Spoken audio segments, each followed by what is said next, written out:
নমস্কাৰ, পুনৰ এটি মোৰ মিনি ভিডিঅ'লৈ আপোনালোক সকলোকে স্বাগতম জনাইছোঁ। আশা কৰোঁ আপোনালোকে ভালে আছে, মোৰো ভাল। আজি মোৰ কাপোৰ কেইযোৰ গোটেইকেইযোৰ কমপ্লিট হৈ কিনে আজি মই পাৰ্চেল কৰিম কাপোৰ কেইযোৰ।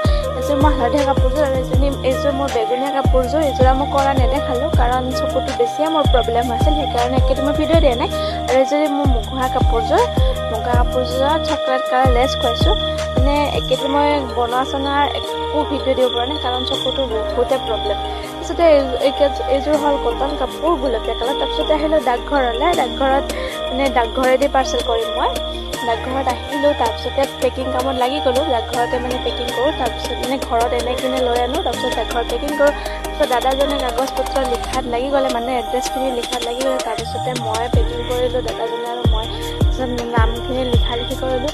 আৰু এইখিনি আছিল মোৰ ভিডিঅ'টো। আপোনালোক কেনেকুৱা লাগিল? যদি ভাল লাগিলে লাইক, কমেণ্ট, শ্বেয়াৰ, ছাবস্ক্ৰাইব কৰিব নাপাহৰিব। আৰু মোৰ কাপোৰ কেইযোৰ